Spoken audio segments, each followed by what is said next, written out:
you may also like. A show about the things you may also like. Things like Coffee with Genny B.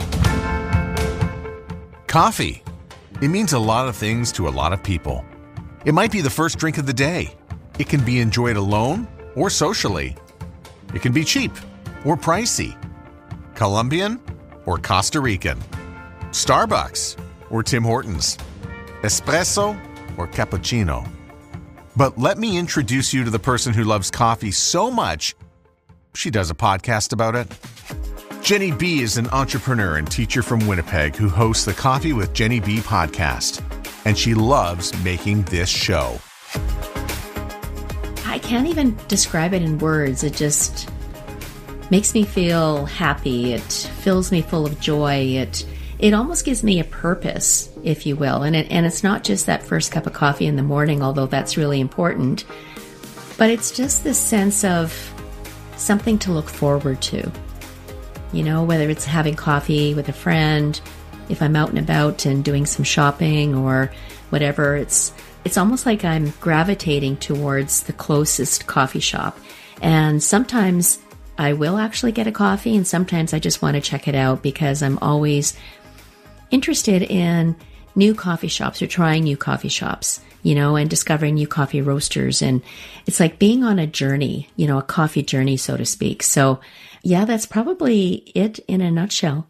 I don't want to give away your age, but you turned 60. You did 60 days of 60 coffees. Yes, I did. How did that work? Well, you know, it's interesting because when I was turning 60, my husband asked me, you know, so what do you want to do? Do you want to go on a vacation? Do you want to have a party? Do you want to do something with the family? Because my birthday is December 31st. And so New Year's Eve is typically you celebrate, you do something, you know, like champagne and, you know, fireworks and that kind of thing.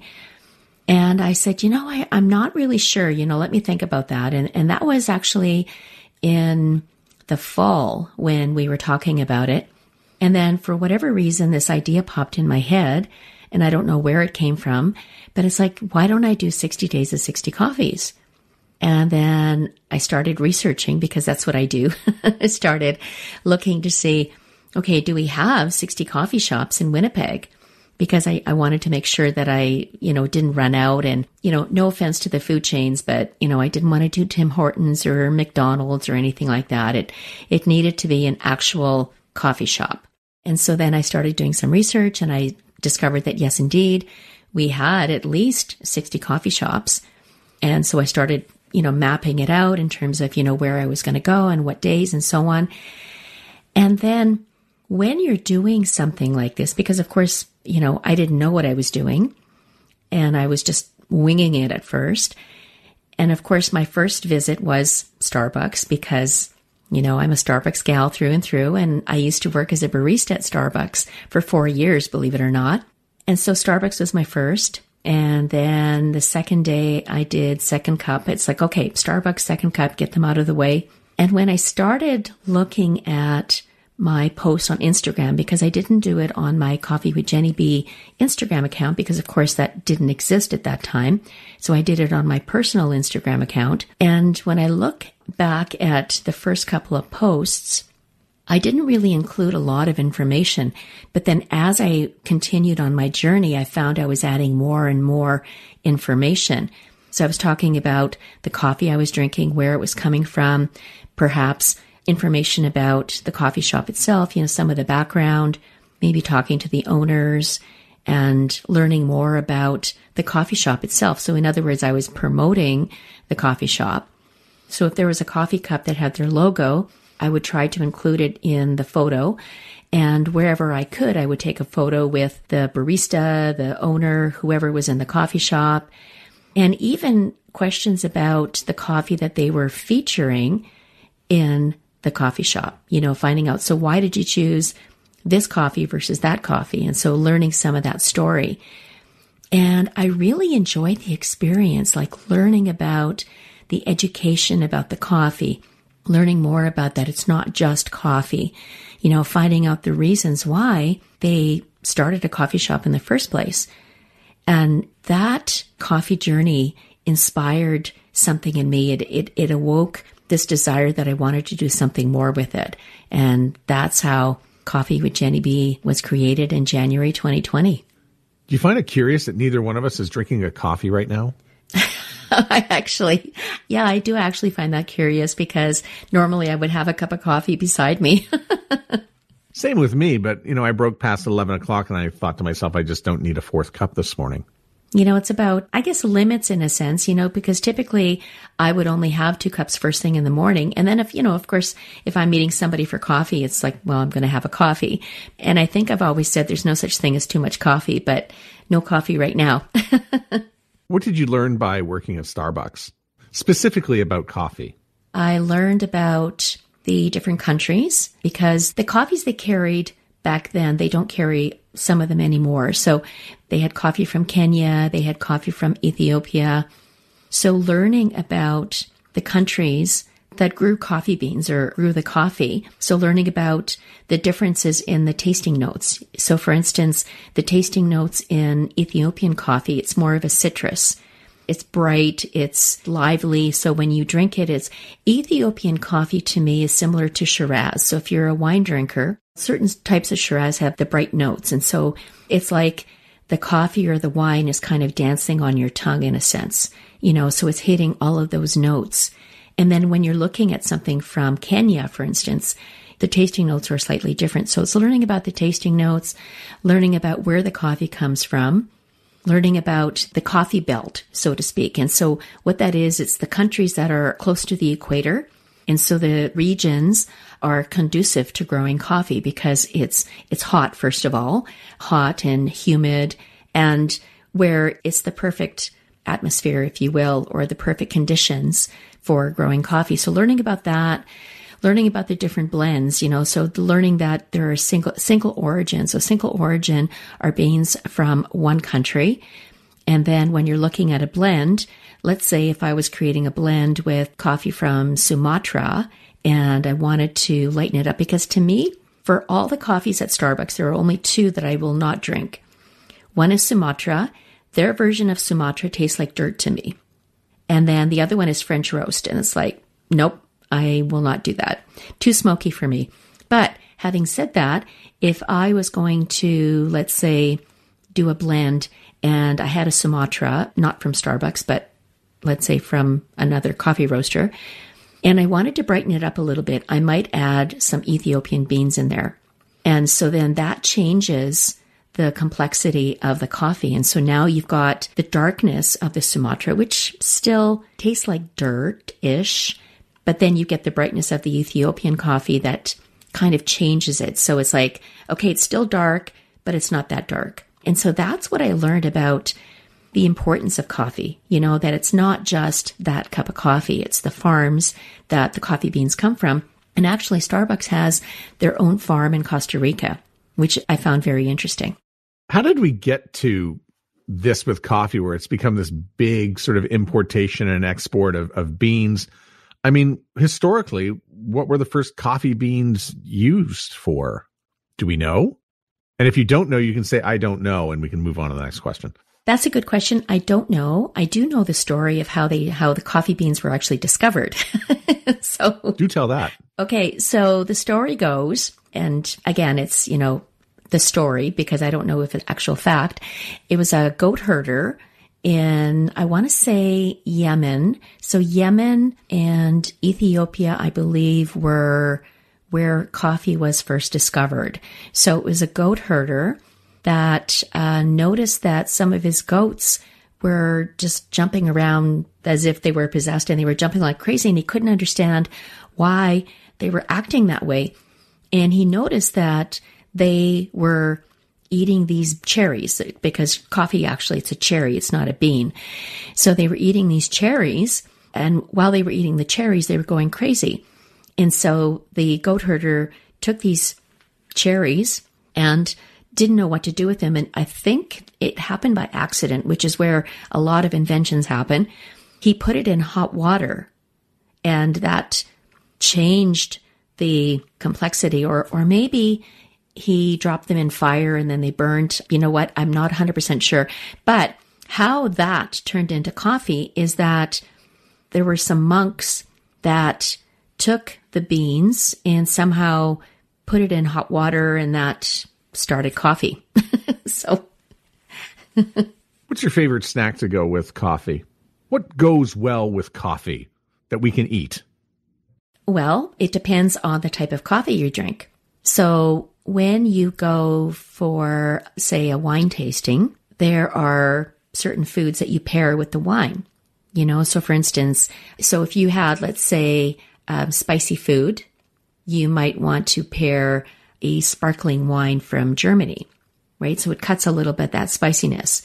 So when it comes to coffee, I would say that if you had a dark roast, you might want to have something with chocolate. But again, it depends on the tasting notes as well, right? But my favorite snack with coffee is a croissant. There's something about drinking a cup of coffee, or in France, it's café au lait with a croissant. There's something about that buttery flakiness of a croissant. You take that bite and then you take that sip of coffee, and it just makes me happy. Talk about the coffee community that you're involved with. Well, the coffee community actually in Winnipeg is quite diverse and quite complex, which is what I discovered when I was doing my 60 Days of 60 Coffees journey. I realized that if you think about the third wave, so the first wave is, coffee you have at home. Second wave is coffee that, you have at, like a diner or McDonald's and Tim Hortons in there. And then the third wave is where they are taking the coffee and elevating it. So for instance, one of the coffee shops that I visited during my 60 days was Parlor on Main Street. Now, when I was talking to one of the workers there, normally they're baristas, but he says, no, we're not baristas, we're artisans. So if you think about an artisan, is someone that is creating something. So whether it's art or music, in his case, or his view of being an artisan, is that they are creating a coffee masterpiece in a sense. So that explanation, that dedication to making sure that they are adjusting the perfect grind, that they are making sure that you have the freshest possible coffee, is what really inspired me again to want to take this even further and learn more about the coffee community. And so with the coffee community, I love visiting different coffee shops, getting to know the owners, getting to know what makes them unique, what makes them stand out. Because on Provencher, we have Café Postal, and then just down the street, we have Colosimo's. And I remember talking to Jay, who's the owner of Colosimo's, one day, and I said, so do you feel that there's competition between you and Café Postal? And he said, actually, no, there's no competition.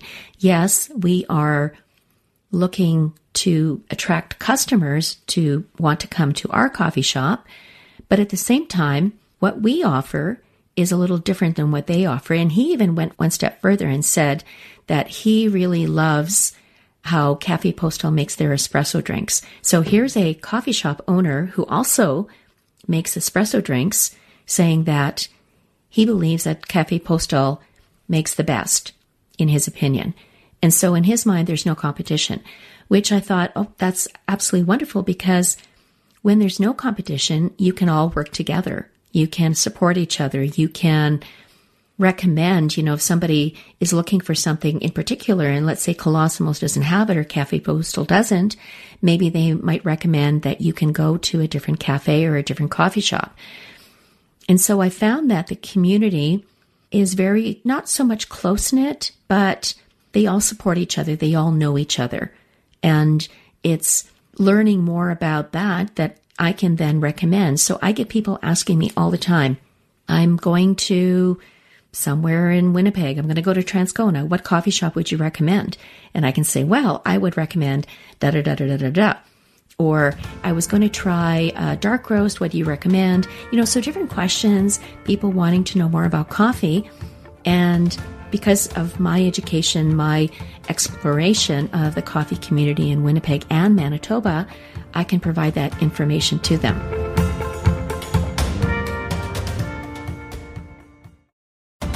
You may Also Like supports Podcasting 2.0, so feel free to send us a boost if you are listening on a newer podcast app.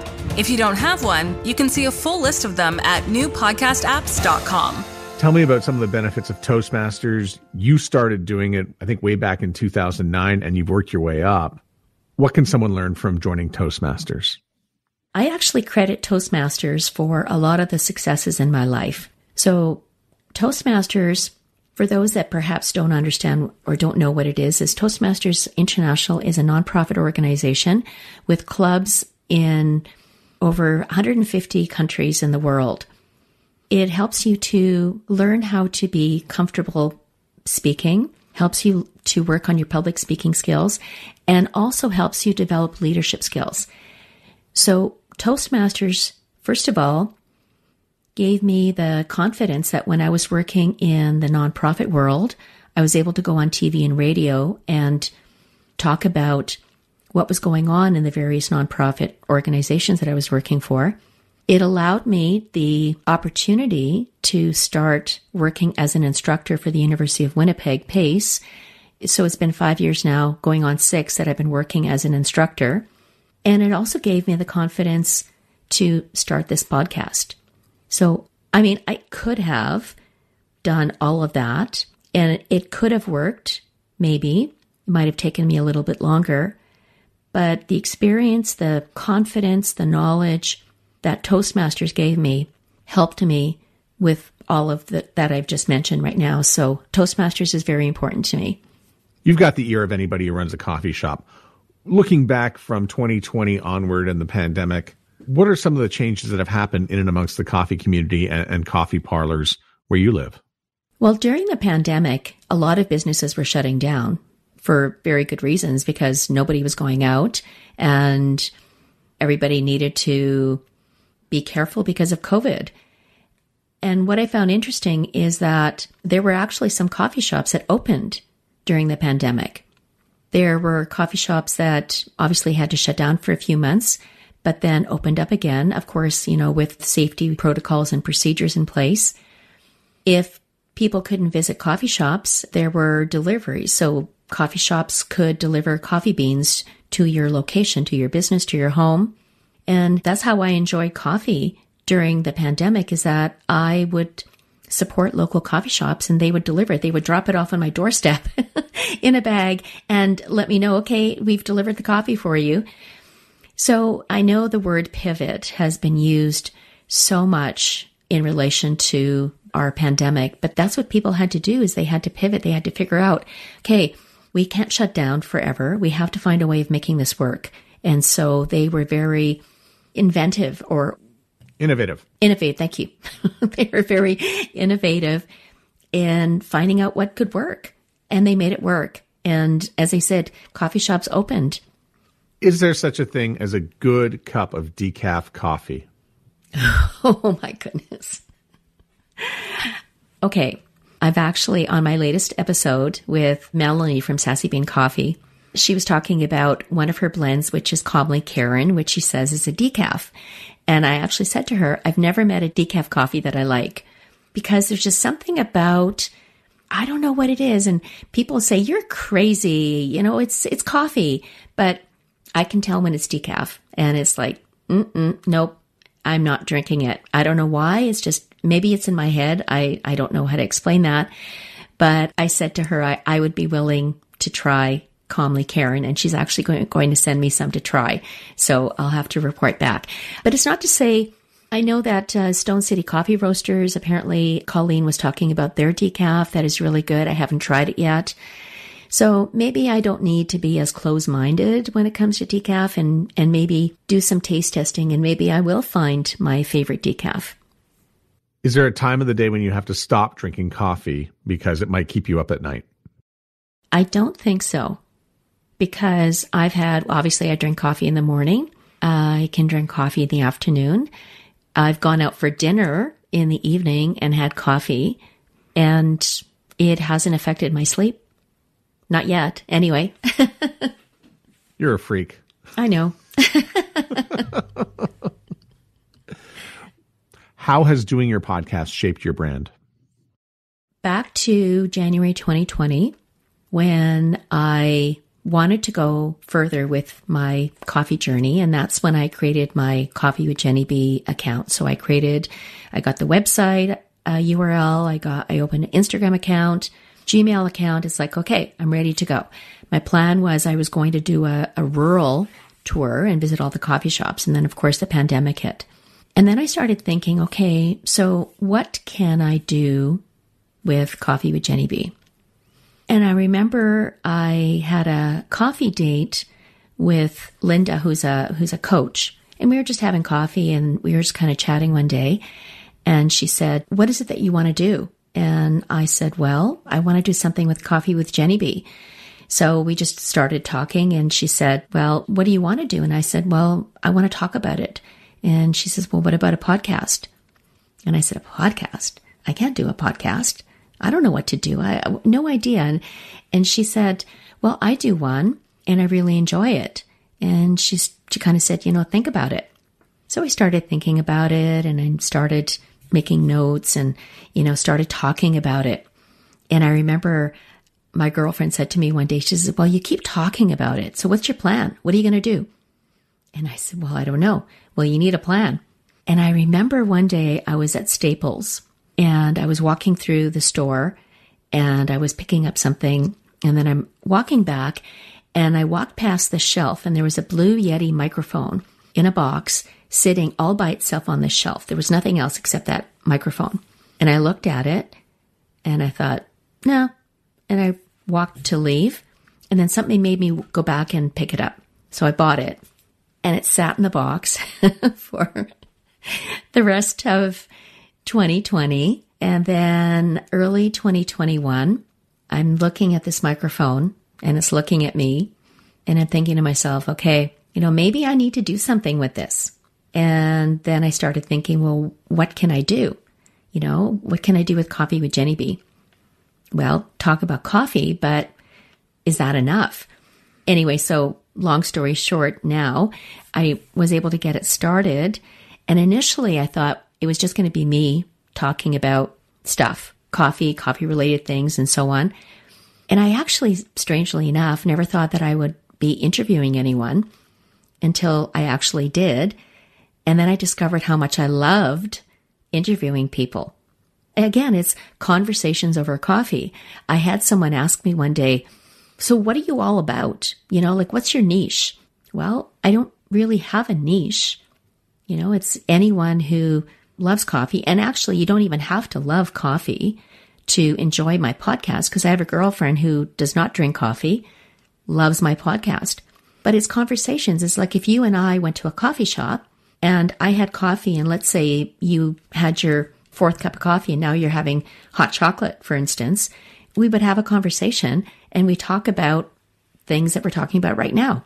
And so that really helped me solidify my brand, that it's conversations over coffee, because initially it was, who's my target audience? Is it people that are drinking coffee? Is it the coffee shop owners? Is it the coffee roasters? I couldn't narrow it down. And then once I realized that I didn't have to, because it's basically anyone who loves to talk over a cup of coffee. Genny, thanks so much for being on the podcast. Oh, thank you, Matt. This is lots of fun. Next time, let's do it over coffee. Let's do that. My thanks to Genny B for joining me on the show. The Coffee with Genny B podcast can be heard on all the usual podcast apps. If you'd like to partner with Genny, reach out to her. I've left the links in the show notes. This episode was produced by Evan Serminski and Aidan Glassy and built for your ears by everyone at the Sound Off Media Company.